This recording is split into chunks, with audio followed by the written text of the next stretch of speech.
এখানে মেনশন করা আছে জার্নালের উপবিভাগ। তো এই নির্দিষ্ট স্লাইডে এখানে জার্নালের উপবিভাগ যে তথ্যটি দেওয়া আছে এর আন্ডারে তা হলো ভূমিকা।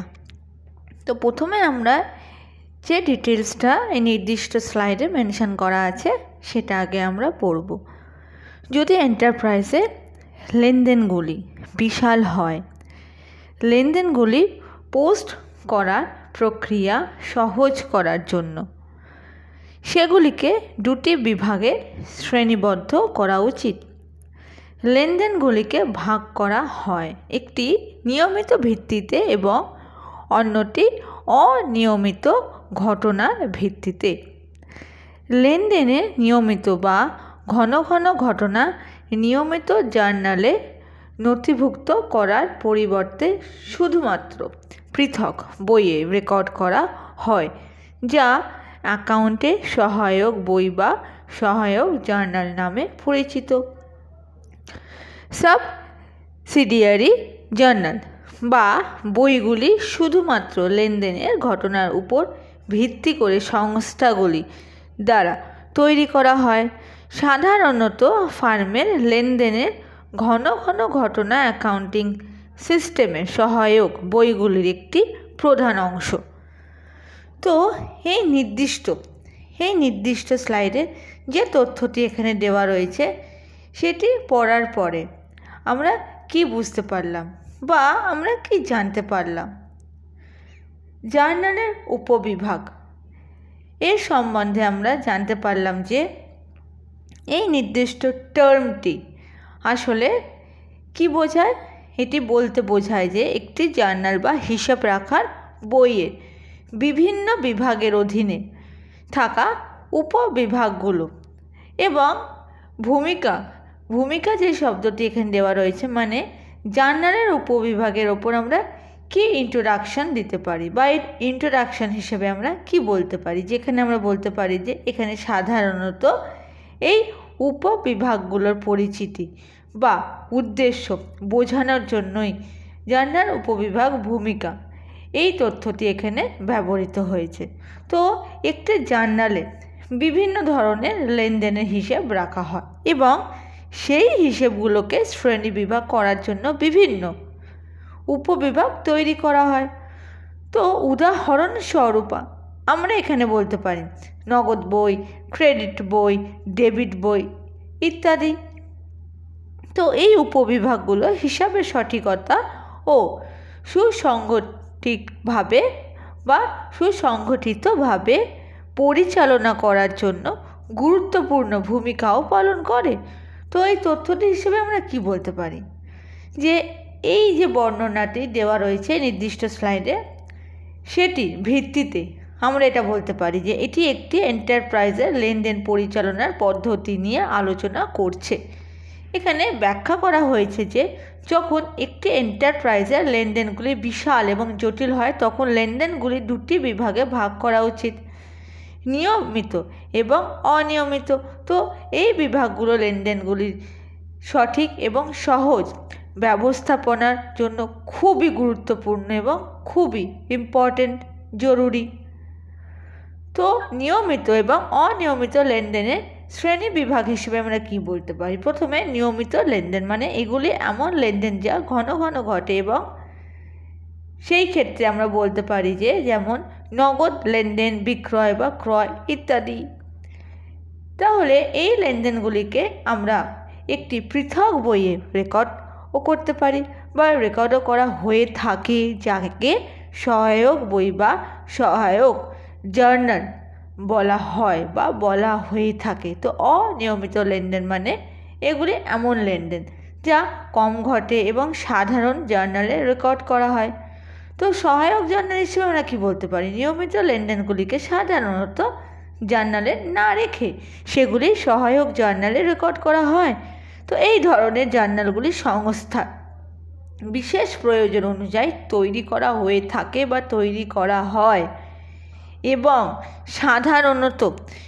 সাধারণত নিয়মিত বা ঘন ঘন লেনদেনগুলির জন্য এটা ব্যবহৃতও হয়।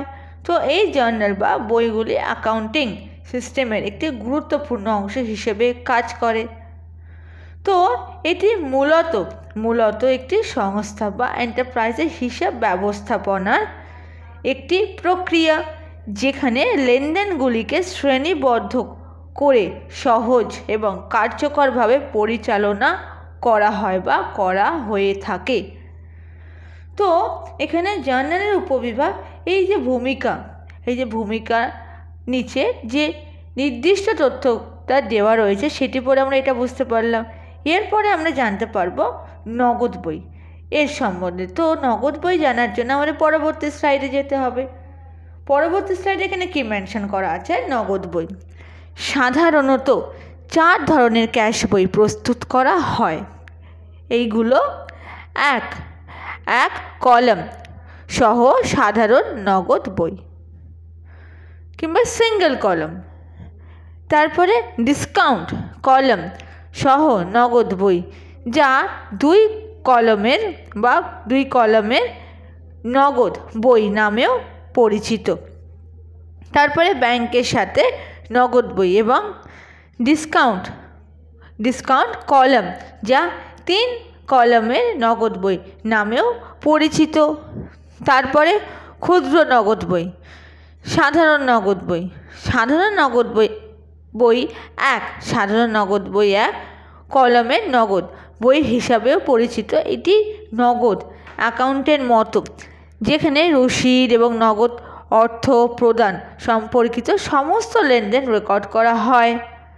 সমস্ত রসিদগুলি অ্যাকাউন্টের ডেবিট দিকে দেখানো হয়, যা বাম দিকে রয়েছে, যেখানে সমস্ত অর্থ প্রদানগুলি ডান দিকে থাকা অ্যাকাউন্টে ক্রেডিট পাশে রাখা হয়। তো নগদ বই যে তথ্যটি এখানে দেওয়া রয়েছে, এই যে নির্দিষ্ট তথ্যটি নগদ বইয়ের আন্ডারে যে দেওয়া রয়েছে, সেটি পড়ে আমরা কি বুঝতে পারলাম? সেটি পড়ে আমরা এটাই বুঝতে পারলাম যে নগদ বই আসলে এই নির্দিষ্ট টার্মটি আমরা ক্যাশ বুক হিসেবেও পরিচিত করতে পারি, কারণ এটি একটি গুরুত্বপূর্ণ হিসাব রক্ষণের মাধ্যম, যা ব্যবসায়িক প্রতিষ্ঠানের নগদ লেনদেনের সব ধরনের তথ্য রেকর্ড করার জন্য ব্যবহৃত হয় বা ব্যবহার করা হয়। তো এটি একটি মূল বই হিসেবে কাজ করে, যেখানে প্রতিষ্ঠানের দৈনিক নগদ প্রবাহ মানে আয় এবং নগদ বহির্ভাব মানে ব্যয় নথিভুক্ত করা হয়। তো নগদ বইয়ে সাধারণত নগদ অর্থ গ্রহণ এবং নগদ অর্থ প্রদান সংক্রান্ত সব ধরনের লেনদেনের বিবরণ লিপিবদ্ধ থাকে। তো এখানে নগদ বলতে সরাসরি আমরা বলতে পারি হাতে পাওয়া এবং দেওয়া নগদ অর্থই বোঝানো হয় বা বোঝানো হয়ে থাকে বা বোঝানো হতে পারে। নগদ বইয়ের ধরন হিসেবে আমরা কি বলতে পারি? কত ধরনের হতে পারে? সাধারণত 3 ধরনের হয়, যেই বিষয়ে আমরা এখানে পড়ছিলাম। কিন্তু সাধারণত 3 ধরনের হয়, কিন্তু সেই 3 ধরনের সঙ্গে এখন এই আধুনিক যুগে আমরা আরও 1 ধরনের নগদ বই এখানে অ্যাড করব। কেন? কারণ এখনকার যে তথ্য হিসেবে যে নগদ বইকে আমরা যেভাবে পরিচালিত করি, সেই হিসেবে এখন আমরা এটিকে 4 ধরনের হিসেবেও ব্যাখ্যা করতে পারবো। কিন্তু প্রথমে এটা আমরা সাধারণত 3 ধরনের হিসেবে আমরা জানতাম, যেখানে প্রথম ধরন হলো একক কলাম নগদ বই মানে সিঙ্গেল কলাম ক্যাশ বুক। তারপর দ্বৈত কলাম নগদ বই মানে ডাবল কলাম ক্যাশ বুক। তারপর 3 কলাম নগদ বই মানে ট্রিপল কলাম ক্যাশ বুক। তো একক কলাম নগদ বই মানে সিঙ্গেল কলাম ক্যাশ বুক হিসেবে আমরা কি বুঝি?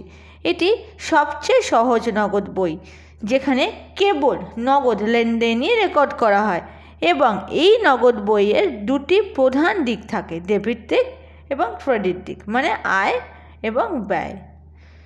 ডাবল কলাম ক্যাশবুক হিসেবে আমরা কি বলবো?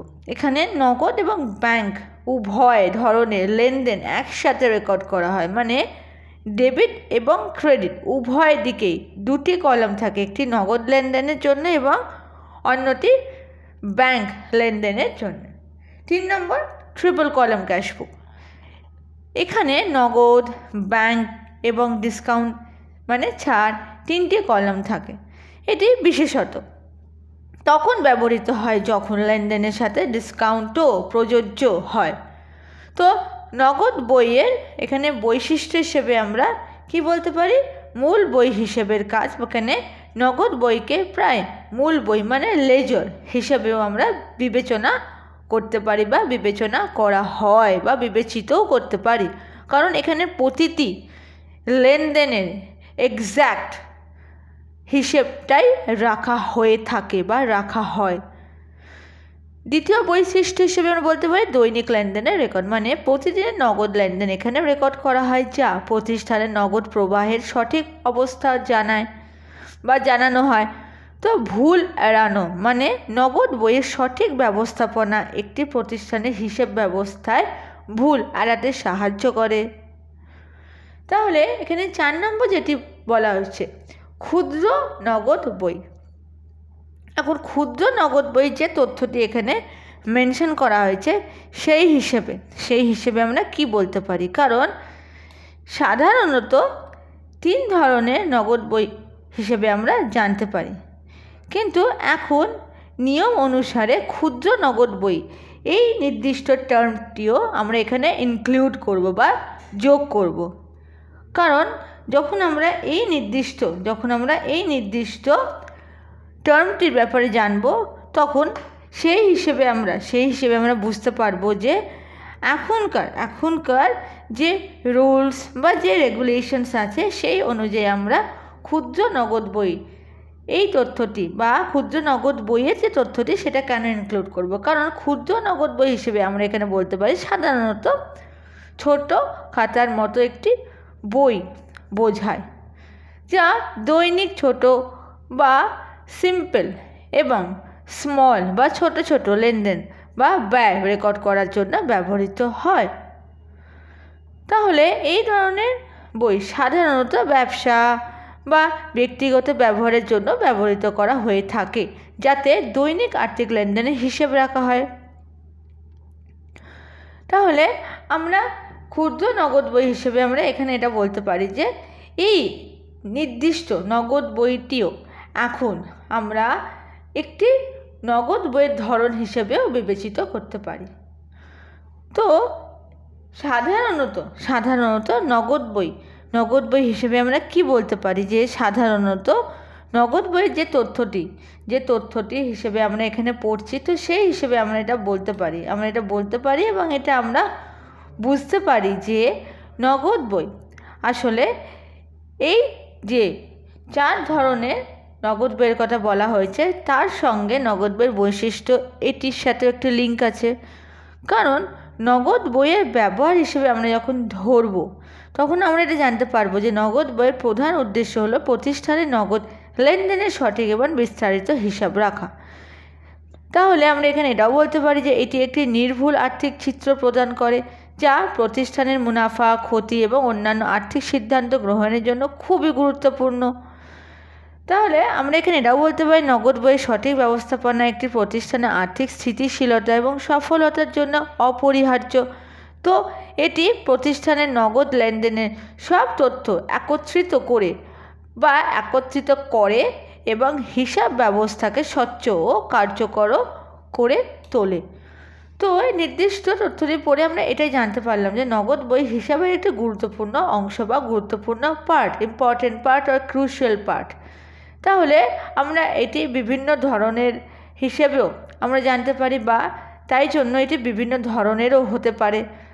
বেসিক্যালি বা সাধারণত আমরা এখানে এটিকে যেভাবে প্রস্তুত করব সেইভাবে আমরা এখানে জানতে পারবো যে সিঙ্গেল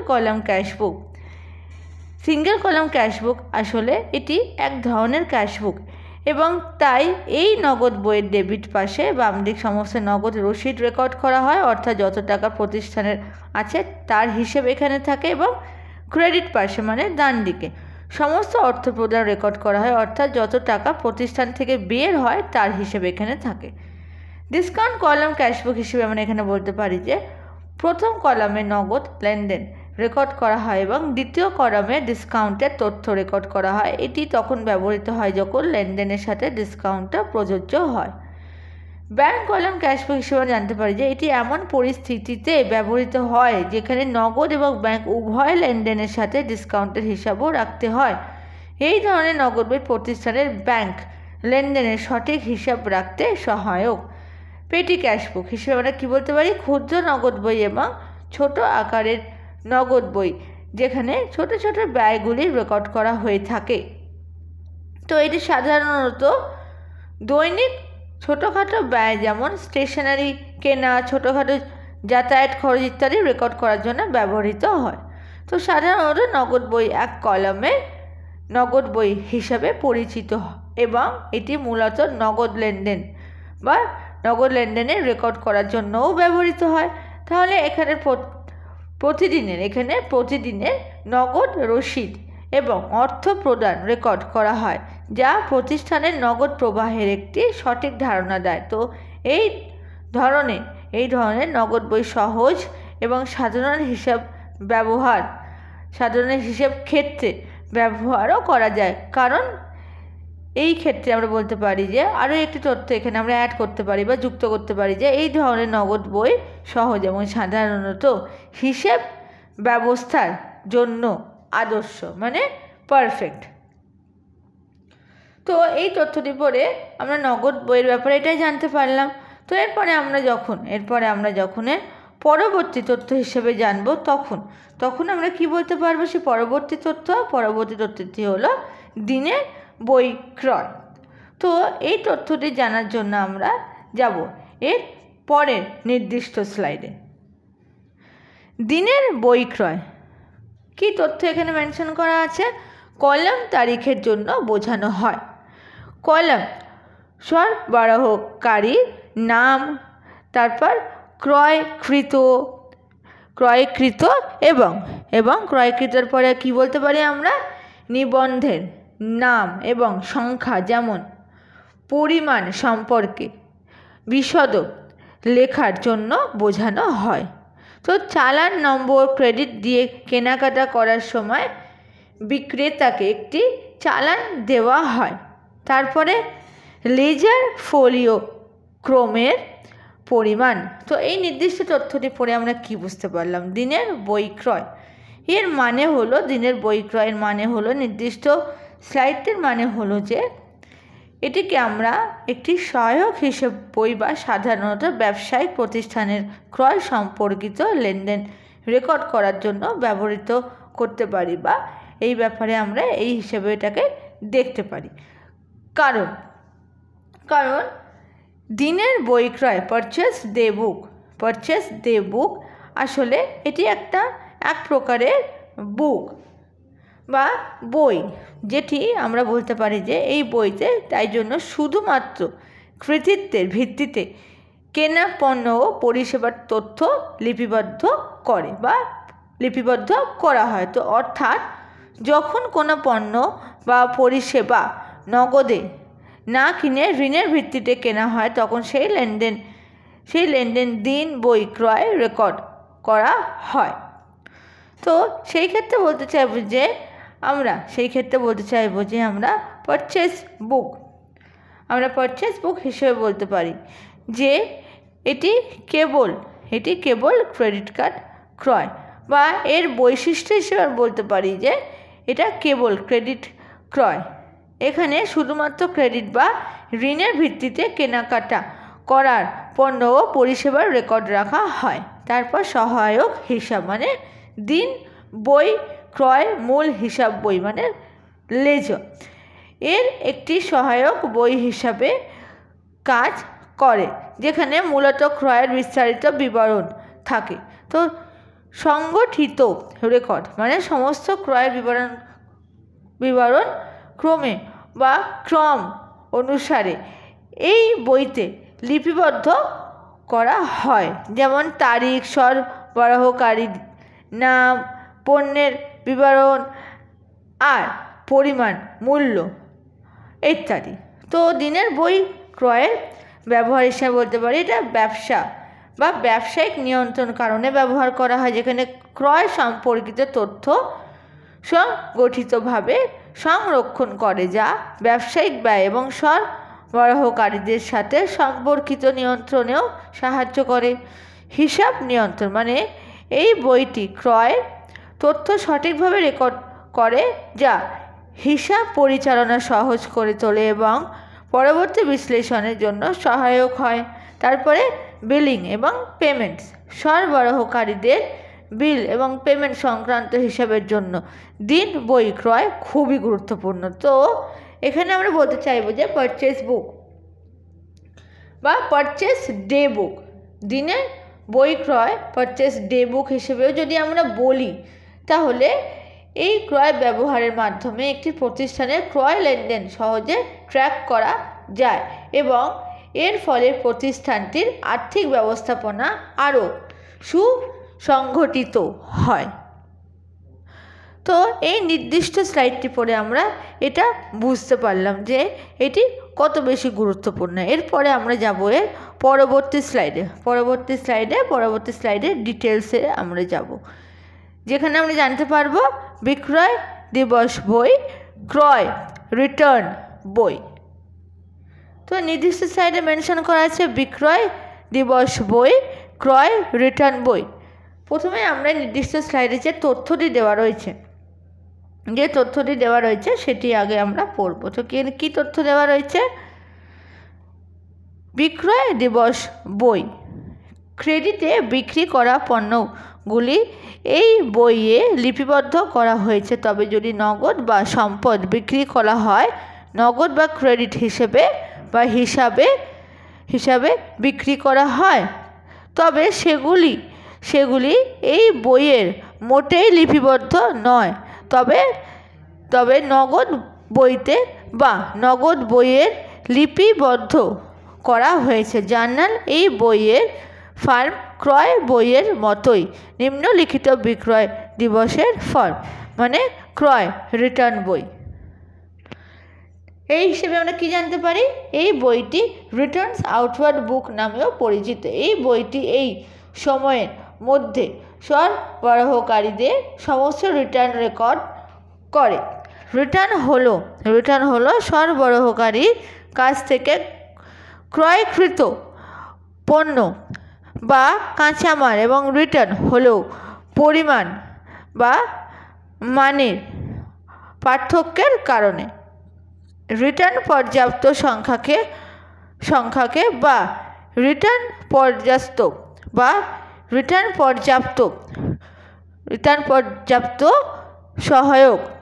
সহায়ক হলে এখানে আমরা সেই নির্দিষ্ট তথ্যটির সঙ্গে আমরা কি লিঙ্ক করব?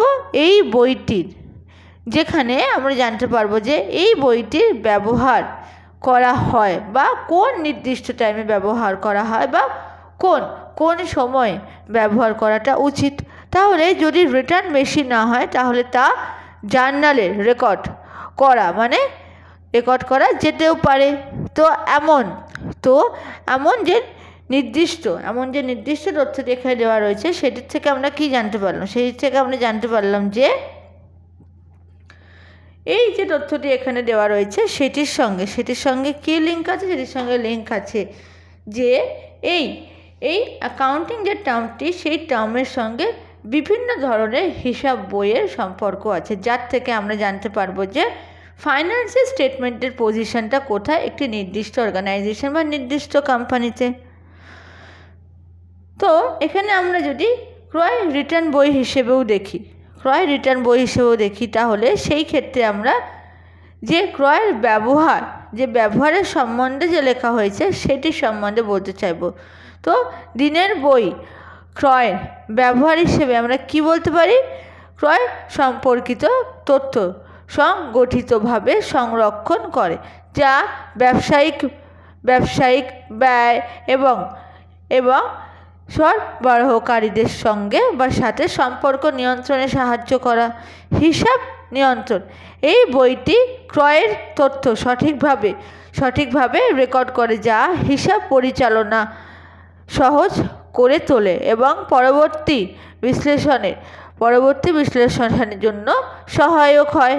তো বিলিং এবং পেমেন্ট, সরবরাহকারীদের বিল এবং পেমেন্ট সংক্রান্ত হিসাবের জন্য দিন বই ক্রয় করা খুবই গুরুত্বপূর্ণ এবং জরুরি। তো দিনের বই ক্রয় ব্যবহারের মাধ্যমে একটি প্রতিষ্ঠানের ক্রয় লেনদেন সহজ ট্র্যাক করা হয়।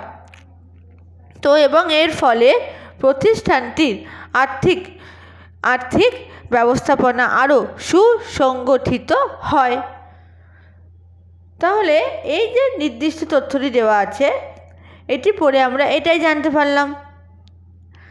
তাহলে এরপরে আমরা কি করব? এরপরে আমরা যাব হচ্ছে পরবর্তী স্লাইডে বা পরবর্তী ডিসকাশন পার্টে। পরবর্তী স্লাইডে এখানে মেনশন করা আছে বিক্রয় রিটার্নস বই এবং বিল পরিশোধযোগ্য বই। তো প্রথমে আমরা এই নির্দিষ্ট স্লাইডে যে তথ্যটি এখানে মেনশন করা আছে সেটির ব্যাপারে জানব। কি মেনশন করা আছে এখানে? বিক্রয় রিটার্নস বই। না, কোন বিক্রয় রিটার্নস বই হিসেবে এখানে কি মেনশন করা আছে? এটি রিটার্নস ইনওয়ার্ড বুক নামেও পরিচিত। এই বইটি গ্রাহকদের দ্বারা পণ্য ফেরত সংক্রান্ত সমস্ত লেনদেন রেকর্ড করে। যখন গ্রাহকরা পণ্য ফেরত দেন তখন একটি ক্রেডিট নোট জারি করা হয় এবং এই বইতে এন্ট্রি করা হয়। এই বইটিতে আবার একই কলাম রয়েছে যা একটি ক্রয় রিটার্নস বইতে রয়েছে। শুধুমাত্র একটি পার্থক্য আছে, যেমন ডেবিট নোট নাম্বারের জায়গায় কলামটি ক্রেডিট নোট নাম্বার হিসেবে সেই নাম্বার নোট করতে ব্যবহৃত হয়। বিল গ্রহণযোগ্য বই। একজন গ্রাহক কর্তৃক গৃহীত বিনিময় বিলকে প্রাপ্য বিল বলা হয়। যখন দেনাদারদের কাছ থেকে বিল গৃহীত হয় এবং প্রাপ্ত বিলের সংখ্যা বড় হয় তখন এই জাতীয় বিলগুলি একটি পৃথক বইতে রেকর্ড করা হয়, যা বিল গ্রহণযোগ্য বই নামে পরিচিত। তাহলে এই ধরনের সমস্ত বিল একটি নির্দিষ্ট সময়ের জন্য মোট করা হয় এবং ঋণদাতাদের অ্যাকাউন্টে পোস্ট করা হয়। তারপরে আমরা কি বলবো? যাদের কাছ থেকে এই ধরনের বিল গৃহীত হয়, বিলের প্রাপ্য বইয়ের ফর্ম নিচে নেওয়া বা নিচে দেওয়া হলো, বা এখানে আমরা নিচে দেওয়া বা এখানে নিচে নেওয়া হিসেবেও আমরা বলতে পারি। তো কেন এখানে নিচে দেওয়া বা নিচে নেওয়া হিসেবে এখানে বলা হতে পারে বা এখানে বলা হলো? কারণ এর সঙ্গে লিঙ্ক আছে বিল পরিশোধযোগ্য বই। কেন লিঙ্ক আছে? কারণ যে তথ্যটি এখানে দেওয়া আছে সেই তথ্যটি হিসেবে একটা এক্সপ্লেনেশন আছে। সেই এক্সপ্লেনেশন হিসেবে আমরা এখানে বইয়ের ফর্ম নিচে দেওয়া হয় বা নেওয়া হয় বা দেওয়া হলো বা নেওয়া হলো, সেই বিস্তারিত তথ্যের উপরে এটি নির্ভর করবে। তো প্রথমে আমরা এই তথ্যটিও এখানে পড়ে নিই। যেখানে হয় ক্রেডিট বা ঋণ নেওয়ার জন্য কেনাকাটা করা হয় তখন বিল জারি করা হয়। সেগুলিকে প্রদেয় বিল বলা হয়। যে বইতে এই বিলগুলি লিপিবদ্ধ করা হয় তাকে বিল পরিশোধযোগ্য বই বলা হয়। এই ধরনের সমস্ত বিল একটি নির্দিষ্ট সময়ের ব্যবধানের পরে মোট করা হয় এবং যাদের কাছে এই ধরনের বিল জারি করা হয় তাদের অ্যাকাউন্টে পোস্ট বিল পরিশোধযোগ্য বই হিসেবে বলা হয়। তো এই যে নির্দিষ্ট স্লাইডটি পড়ে আমরা কি বুঝতে পারলাম? এই নির্দিষ্ট স্লাইডটি আমরা এটা বুঝতে পারলাম যে এই যে তথ্যটি দেওয়া আছে প্রথমে বিক্রয় রিটার্নস বই, সেই হিসেবে আমরা এখানে কি জানতে পারলাম? সেই হিসেবে আমরা জানতে পারলাম যে এই নির্দিষ্ট তথ্যটি হিসেবে আমরা এটাই জানতে পারলাম যে বিক্রয় রিটার্নস বই আসলে এটি নির্ভর করছে একটি হিসাব রক্ষণ বই হিসেবে, যেখানে আমরা বলতে পারি বিক্রির পর ফেরত আসা পণ্য বা সেবার বিবরণ লিখিত হয়। তো এটি ব্যবসার লেনদেনের সঠিক হিসেব রাখা, স্টক পরিচালনা এবং আর্থিক রিপোর্ট প্রস্তুতিতে সহায়ক। তাহলে এই বইতে সাধারণত কিছু ডিটেলস তথ্য হিসেবে আমরা পেতে পারি। তো এর সঙ্গে কি অন্তর্ভুক্ত থাকে? তারিখ, বিক্রয় ফেরতের তারিখ, তারপর রিটার্নের সংখ্যা মানে ফেরত দেওয়ার পণ্যের সাহায্য, তারপরে পণ্যের বিবরণ, এই ক্ষেত্রে বলতে পারি ফেরত দেওয়া পণ্যের নাম ও পার্টিকুলার বিবরণ হিসেবেও আমরা বলতে পারি। তো ওইখানে মূল্য হিসেবে কি বলতে পারি? ফেরত দেওয়া পণ্যের মূল্য। গ্রাহকের নাম হিসেবে কি বলতে পারি? যিনি পণ্য ফেরত দিয়েছেন, বা সন্দেহভাজন কারণ হতে পারে কেন পণ্য ফেরত দেওয়া হয়েছে, যেমন ত্রুটি বা ভুল পণ্য। তাহলে এই বইটি সম্পূর্ণ রাখলে ব্যবসায়িক লেনদেনের হিসাব সঠিকভাবেও রাখা সম্ভব হয় বা সম্ভব হয়ে থাকে। তো এই নির্দিষ্ট যে তথ্যটি এখানে দেওয়া রয়েছে, সেই হিসেবে আমরা এটাই বলতে পারি যে বিক্রয় রিটার্নস বই এর উপরে ডিপেন্ড করবে। এরপরে যেটা দেওয়া রয়েছে বিল পরিশোধযোগ্য বই, এই হিসেবে যদি আমরা এখানে জানতে পারি বা এখানে যদি এটা আমরা এক্সপ্লেন করি, সেই এক্সপ্লেনেশন হিসেবে আমরা এখানে কি বলতে পারি, মানে আমরা এখানে কিভাবে এর ডিটেলসটা জানতে পারবো। বিল পরিশোধযোগ্য যে বইটির কথা এখানে বলা হয়েছে, সেটি একটি হিসাব রক্ষণ বই, যেখানে ব্যবসার পরিশোধযোগ্য বিল বা ঋণপত্রের বিবরণ রাখা হয়। এটি ব্যবসার আর্থিক নিয়ন্ত্রণ ও ব্যবস্থাপনার জন্য গুরুত্বপূর্ণ। তারপরে এই বইতে সাধারণত কিছু তথ্য হিসেবে আমরা অন্তর্ভুক্ত করে থাকি। তো যেখানে বিলের তারিখ হিসেবে বলতে পারি বিল প্রদান করার তারিখ, বিল নম্বর, প্রতিটি বিলের একটি নির্দিষ্ট নম্বর, তারপর বিলের বিবরণ মানে বিলের সম্পর্কিত বিস্তারিত তথ্য, যেমন পণ্য বা সেবার বিবরণ। তাহলে সেই ক্ষেত্রে বলতে পারি বিলের পরিমাণ মানে পরিশোধযোগ্য মোট অর্থের পরিমাণ। তারপরে দেখতে হবে হচ্ছে পরিশোধন বা পরিশোধের তারিখ, বা পরিশোধন করার জন্য যে একটা তারিখ নির্ধারিত করা হয়, সেই সীমানা বলতে পারি বিল পরিশোধের নির্ধারিত তারিখ। তাহলে পরিশোধের অবস্থা হিসেবে বলতে পারি বিলটি পরিশোধ করা হয়েছে কিনা বা বাকি আছে কিনা। কারণ এই যে নির্দিষ্ট বইটি নিয়মিত আপডেট করা হলে ব্যবসায়িক ঋণ পরিশোধের কাজ সহজ হয় এবং আর্থিক পরিকল্পনাও সহজতর হয়।